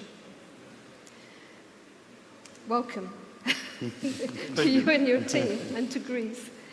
And your team have succeeded in qualifying at regional level. It's a fantastic achievement because I know when you entered, you didn't have sufficient time. And your team is looking at the innovation project, and they've pulled together a fantastic project in a very short time, which has been absolutely amazing. And without your support, I'm sure this would never have been the case. So what, in your opinion, about the ICT competition do you think is good? Do you think it's a good platform to encourage students into STEM? And do you think your team's success will encourage more students from Greece to join the competition next year? First of all, thank you for inviting us here. Congratulations to all teams, to all teachers. It's very important for us to be here as well, because we'll have the chance not only to present our work. First of all, the secret of success is that 2/3 of the team are women, so this must be something nothing, worthwhile. And we'll have the chance to network, exchange opinions. I heard very, very interesting things today. I think it is very important, to lead by example. I think I might be the only one who is more related to management than ICT. My field is related to digital entrepreneurship and innovation, and I really have been through a lot of startups and management teams, and I really believe that leading by example and being able to showcase something that will take people, will give them motivation to go further is very important. Huawei ICT Academy competition has given us this vehicle. Although we're very young to this, it was the first time we were able to participate. We came up with 3 teams. Thankfully, the innovation team managed to come to take the second place in the regional finals, and we'll have the chance to go to China. But this is only the beginning. I mean, we have a lot of, we have a vision for the future. We think that this can ignite the interest for more people in our university. We're a business school mainly, but I am in the ICT department. So more people, not only from the ICT department, but from other departments that are interested in learning about ICT will be ignited to this. And maybe why not have the chance to participate in the competition? This will be even more interesting. People that did not start to education in ICT, but in other fields. But more importantly, and I'd like to share you that we'll be glad to become the IASC of Greece. We want to motivate more professors from other universities to become more engaged with Huawei ICT Academy. And by showcasing this, I think we have already starting to prepare them that there are opportunities not only within their university, but outside of this, in European and global level. And I think we will be able to see more teams from Greece in the future. Hopefully we'll get to Poland sizes within the next few years. But more importantly, to see more innovative teams, more dedicated teams that will also inspire the forthcoming students. it's very important that the team here is second year. They are not, they're fresh students, they're second year students. And I think this will give them even a greater boost to, you know, for other students to participate as well. Well, it's been a huge accomplishment in such a short time. So well done to you and your team, Professor. Sorry. And you also have, sorry, it's my mic now. You also have two of your team in the winning final second place innovation who are also going to be ambassadors. Yes. As well, student ambassadors. So that's really great. And I hope those students will help you and support you to encourage a lot more. This is the most important thing because I don't know about our colleagues. I feel that students do not always listen to us. They're not like this, you know, whatever that we say, but they're more keen to listen to people their age and who are closely related to them. So, you know, having 2 or 3 persons that are there can share their experience, I think will be a much better boost to, you know, to increase the chances of, you know, getting more involved next time. And I think we have to try new things. It's like the hot pot last night. We have to put more ingredients, new ingredients, mix them differently, provide new flavors, and this will give our the younger people the inspiration to go further. And apart from the competition itself, I think you know, bring us together, maybe bring us together on the European level, can give us much more innovative ways of engaging with students than just the competition itself. I think we can take this to a next level to our everyday classes as well. Perfect analogy with the hot pot, definitely. Just a general question to the panel. Do you think when students speak to other students, the message is much stronger? There's more influence than if we as adults were to address and ask the students to do something. Do you think the message is much stronger between peers at student level? Definitely. Yeah. Why do you think that is? Yeah, I think so. Yes, we had a fun experience during the last course. There was a student that had been able to prepare some topics in the secure program, and I let him do the lectures because he was ready. He wanted to try to being a lecturer for one day, and I think it worked because they have a language that is more efficient than mine. So they have a way to express themselves that is more efficient. And so I think this experiment was really good. So maybe do you think as a community we should try and engage more students to become ambassadors for the program? And that will support not only other students, but it will support you as professors, you know, teaching the subject as well, or managing the area. It would make a big difference for you? Sure, definitely. Our HSD ambassador is just start working, but still from now, we are seeing the difference between the, like, it had a great impact on students to persuade it to get more engaged in this kind of programs and in the competitions. They got more courageous, I guess. So we will see the difference in 2 years, maybe. And it's not just the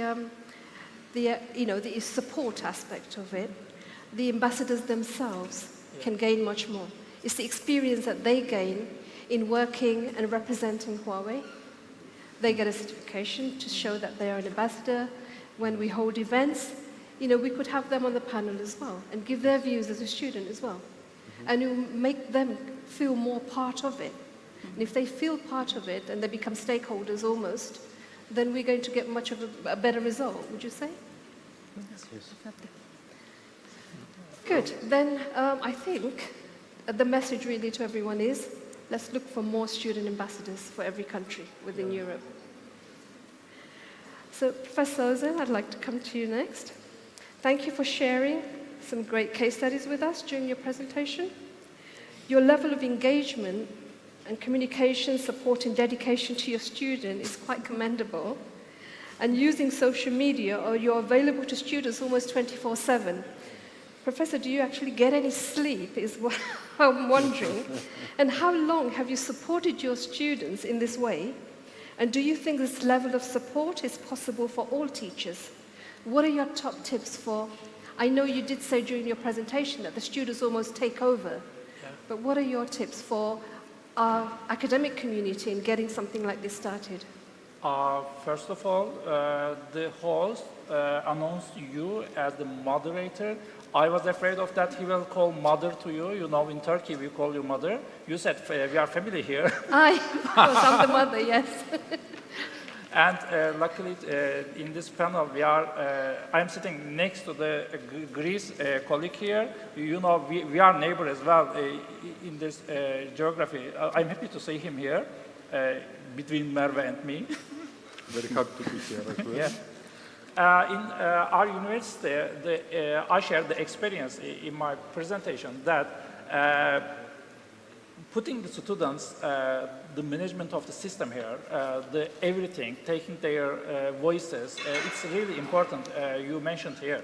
And in our university, I'm always preferring to use student cafe. And I'm always among them. I have a lab in my university. It's like an open working place. I don't use my own private room in the university. We are just using it for meetings. And whenever I am discussing something with my master students, they can join the conversation. They can listen to everything. And anyone can enter and sit around and work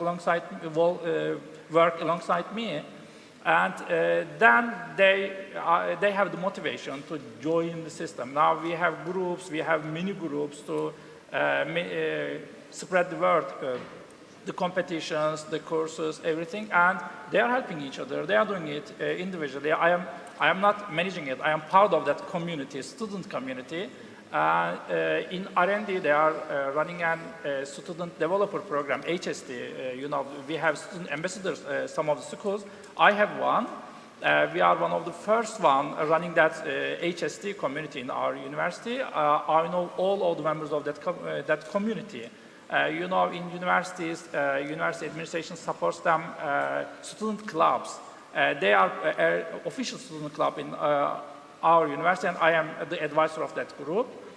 We are doing everything with them. They are helping, they are encouraging their friends, they are maybe setting some meetings for the students and sharing the experience of other students to others. They are ambassadors of me in the classroom. I can't go everywhere. Yeah, so we are doing it together. It really helps. In ICT Academy, that ambassador program will be really effective when we said it. Actually, I think key point here is the communication. You know, the Gen Z don't like that, the old way of communication. They want it instantly. Now we have that instant communication channels. Oh, okay, it's hard to manage too many social apps, too many messaging things, but we are collecting it to somewhere. You know, I am pushing them to use an easiest one, the practical one. We are using all, but we have all of the channels. We are managing together. And if you are, I think, talking their language, if you don't use your old way, they want to be the part of the system, and it's really fun. Yeah. So you do get some sleep then? Yes. I sleep 4 hours. You sleep 3, and I sleep 4. And thank you so much for giving me the honor of motherhood for Turkey. I feel very honored. Thank you very much. Just to say that he has so great ideas, I'm taking out my phone to follow him on TikTok now. So I'm getting more followers. Thank you. Of course, you deserve it. I mean, I'll drive to your university, to Greece, for sure, to visit you. it will be great. Thank you. So after this, we should all be connecting through TikTok, would you say? Yes. Thank you so much. And if I can say, when I first started in Huawei in 2015, my very first trip out of UK was to Italy. And I came to University of Ancona. I can say that. That's okay, right? Not Polytechnic Della Marche. So you have two names, that's fine. It's absolutely amazing. I thought it was like you took me downstairs into the area where you teach, and it's like built in a mountain, in rock, and it's amazing. I thought we were going to be in a dark place in the lab, and then all of a sudden it opens up and you can see the sea. It's really beautiful there. And especially when we went for there's a particular restaurant there, it was really fabulous. You know, in Italy they have, the desserts are like a work of art. So I would advise, please visit Ancona, it's amazing. So I have left the question for you as last, because I was the first to come to the university, meet you. So Università Politecnica della Marche was the first ICT Academy in Italy. And you have been an instructor since the beginning. So we can say that we have been on the same train, sharing the journey together since 2016, really. So in the last 8.5 years, which key developments on the ICT Academy program, which we saw earlier, do you think has been of most benefit to you as a teacher and to your students? So that's the first part of my question. Well, thank you for your question. Well, being a teacher is important to me because I think it's one of the best way to learn a topic, because once you have to teach, to lecture about a topic, you have to master it.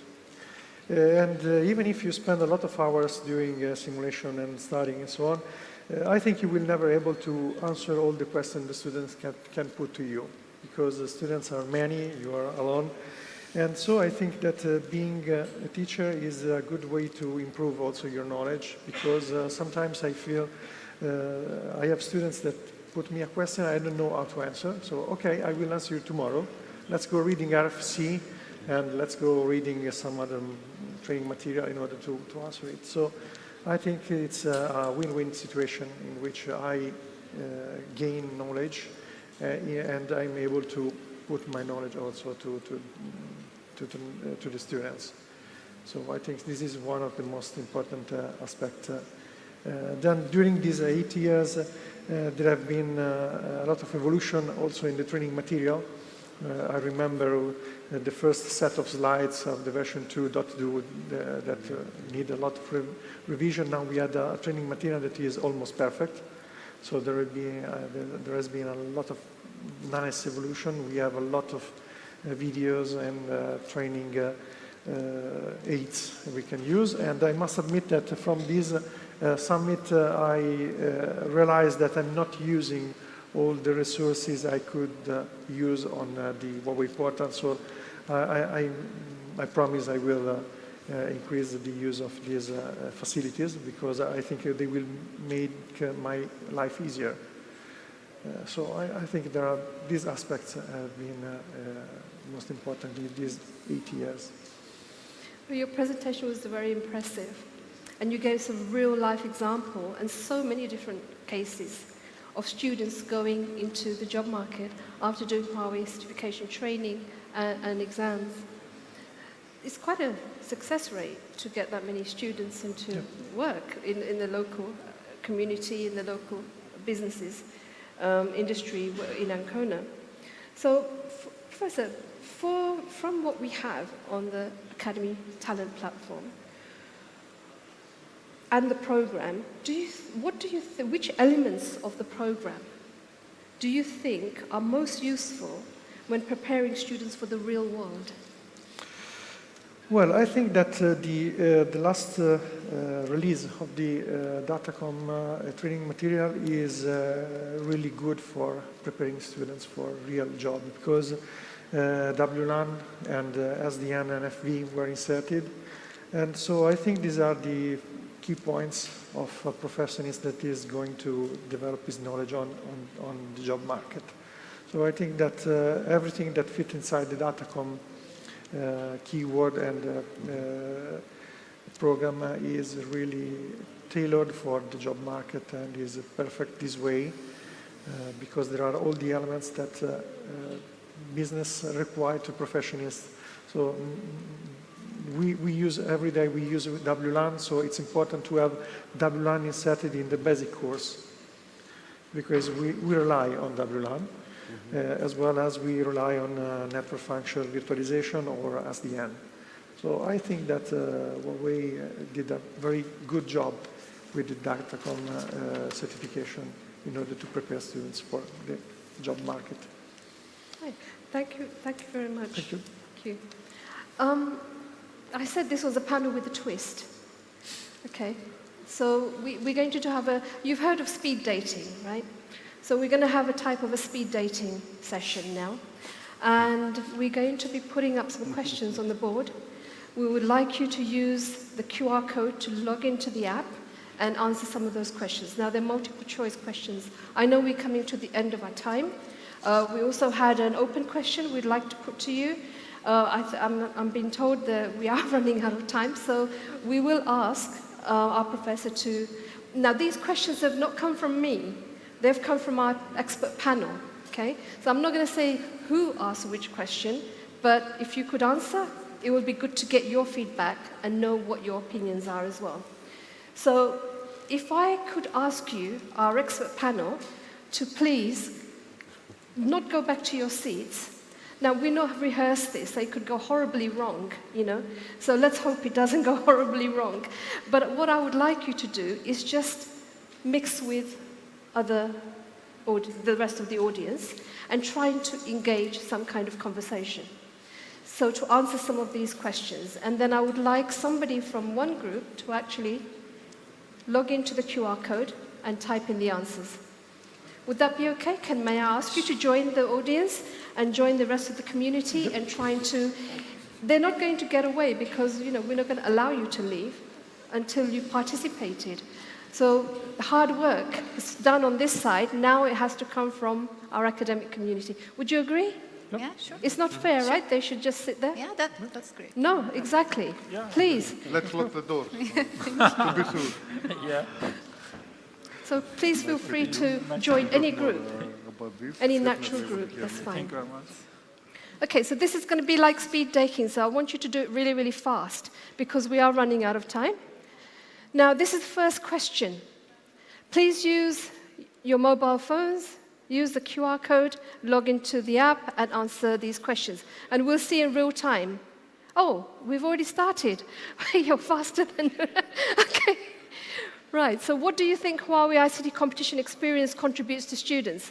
Okay, well, looks like the majority of the answer is all of the above. Okay, well, that's a good news. That's great. Please, let's go on to the next question. Okay, what do you think Huawei ICT competition experience contributes to students? Enhanced knowledge and experience, encourages competitive spirit, broadens horizons. Okay, this is the next question. See how, this is what speed dating is about, you know, speed questions.